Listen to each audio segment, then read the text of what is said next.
Messieurs et dames, amis des sports, merci de rester fidèles au programme de RDC Afrique Football, RAF Télévision, pour ces tout premiers numéros de votre émission tout sur la Coupe d'Afrique des Nations Côte d'Ivoire 2023. La compétition est donc déjà débutée depuis plusieurs semaines. On va donc parler de l'organisation, mais aussi du nouveau de nations donc qualifiées pour cette 34e édition de la Coupe d'Afrique des Nations, mais aussi des performances de nos léopards, la RDC qui est donc classée deuxième de son groupe F avec 2 points, juste derrière le Maroc qui compte donc 4 points, suivi également de la Zambie et de la Tanzanie qui semble donc la marche avec un petit peu. Aujourd'hui, ça s'annonce donc très disputé dans ces groupes F entre la République démocratique du Congo qui va donc jouer la Tanzanie match comme temps pour la 3e et dernière journée de cette compétition ô combien important entre les léopards et les Taïfa Stars.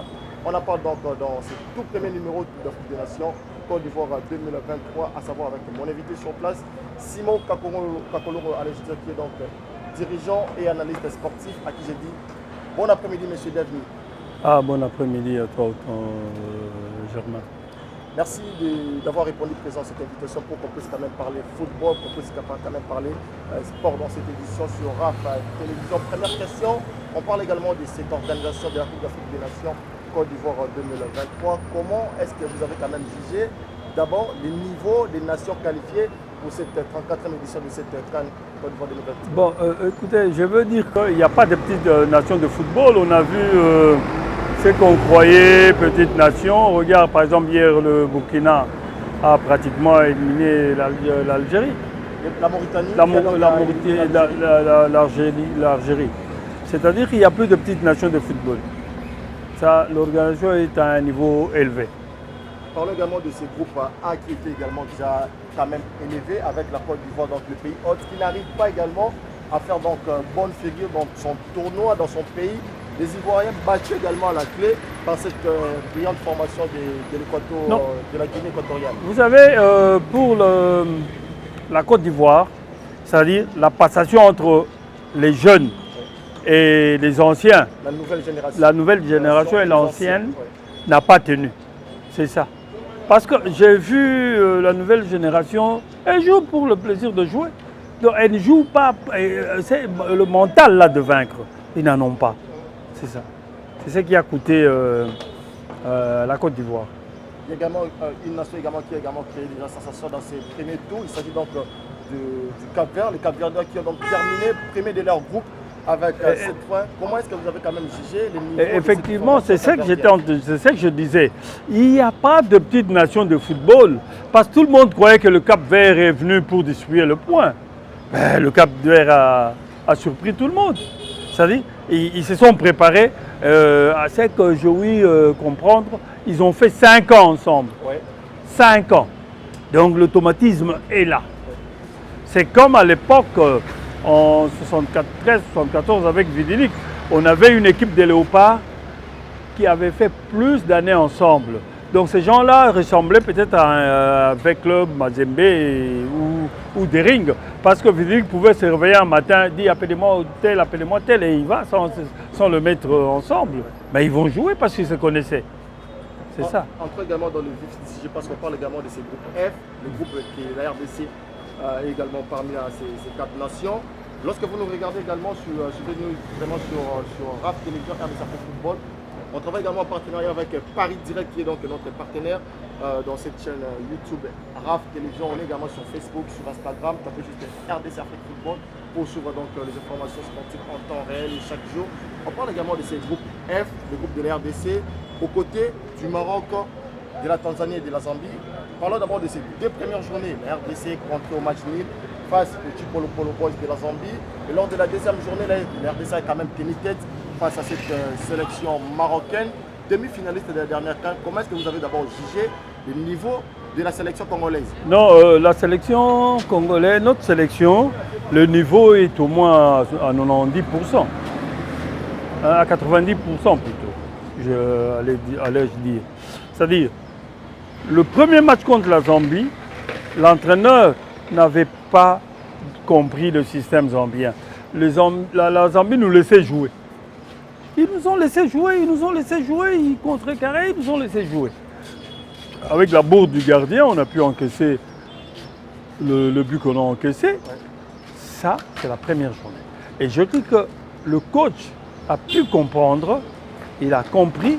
Le deuxième match contre le Maroc, bien qu'on avait encaissé tôt, ben, il y a quand même des répondants. Il y a eu du répondant. Il a fait tourner son équipe à l'entrée de Meshak et Silas Katompa et Fiston Mayele Kalala. Vous avez vu, tout a changé. Tout a changé, on a pu marquer. Et vous avez vu que le Marocain, ils étaient nerveux. Or, j'ouvre une parenthèse. Quand le capitaine de notre équipe disait à l'arbitre, que dit le règlement? Quand il reste une minute, on ne sort pas un joueur pour aller le soigner dehors. Et c'est ce que Chancel était en train de dire, parce qu'il restait une minute de récupération. Eh ben, l'arbitre, vous savez, quand vous jouez avec le Maghrébien, il faut vous attendre à tout. Vous devez vous attendre à tout sauf à rien. L'arbitre a collé un carton à Chancel et l'entraîneur marocain, pour un entraîneur de son niveau, là il a été trop bas. Je ne pense pas que Bemba pouvait réagir. On a connu Bemba, il jouait ici à Kinshasa, Chancel. C'est l'un des joueurs très poli et très correct. Hein? L'un des joueurs très poli et très correct. Tout d'abord, Bemba est timide de nature. C'est-à-dire qu'il ne parle pas, il ne peut pas s'adresser. Vous savez, il a dit qu'il respecte l'entraîneur, c'est un grand monsieur. Et Bemba est allé plus loin, il a dit, il n'y a que la justice de Dieu.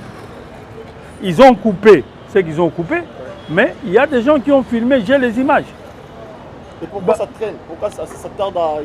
Bemba quand même faire non, Bemba ne peut pas faire ressortir les vidéos avant que la CAF ne puisse se décider. Parce que qu'est-ce qu'ils ont dit, la CAF? Ils n'ont pas de commentaires à faire.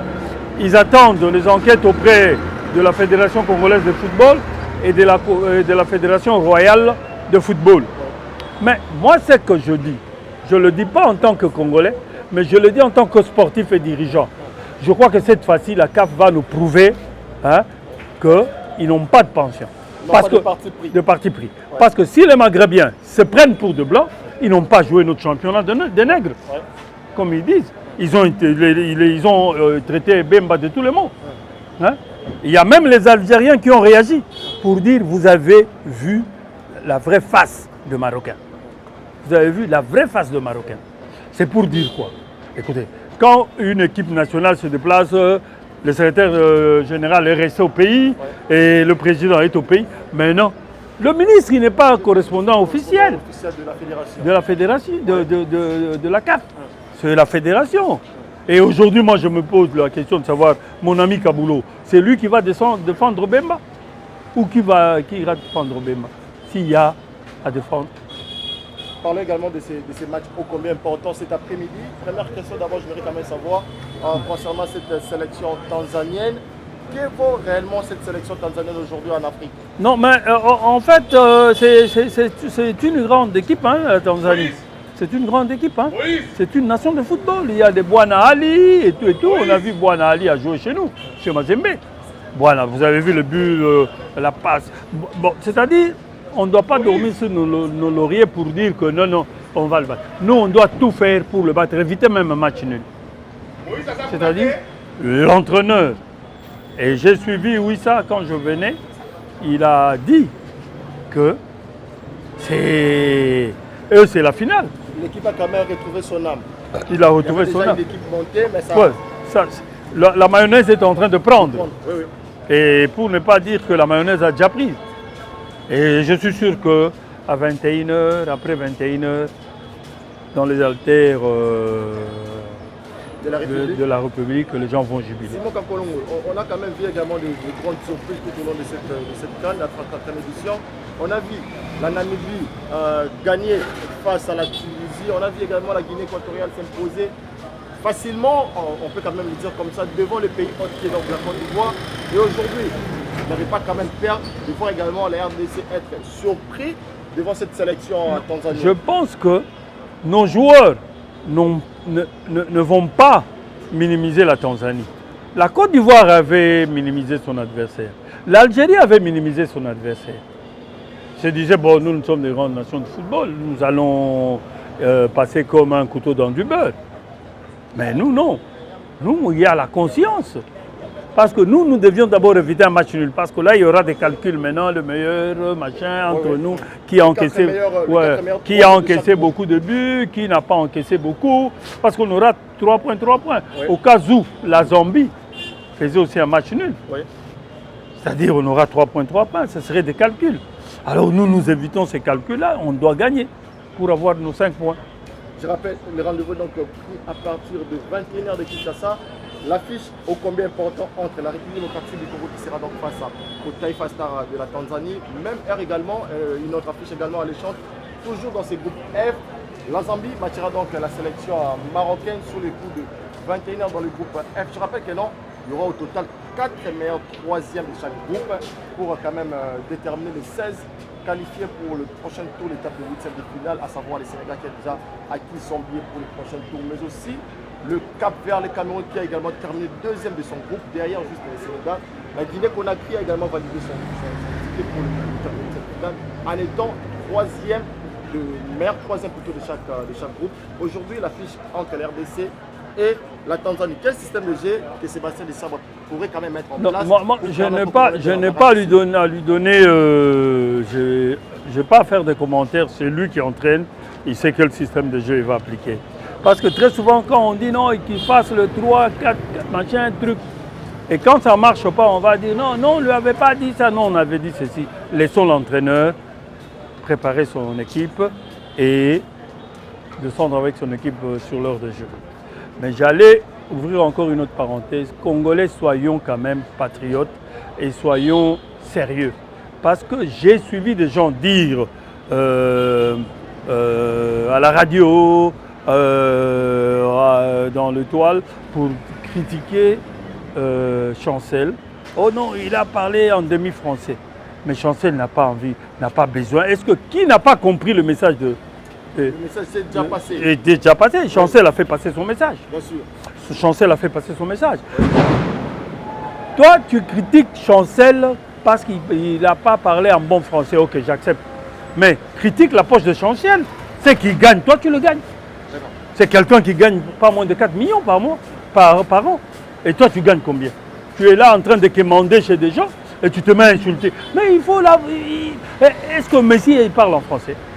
Pelé, le fameux roi Pelé, le grand joueur au monde, il avait parlé français?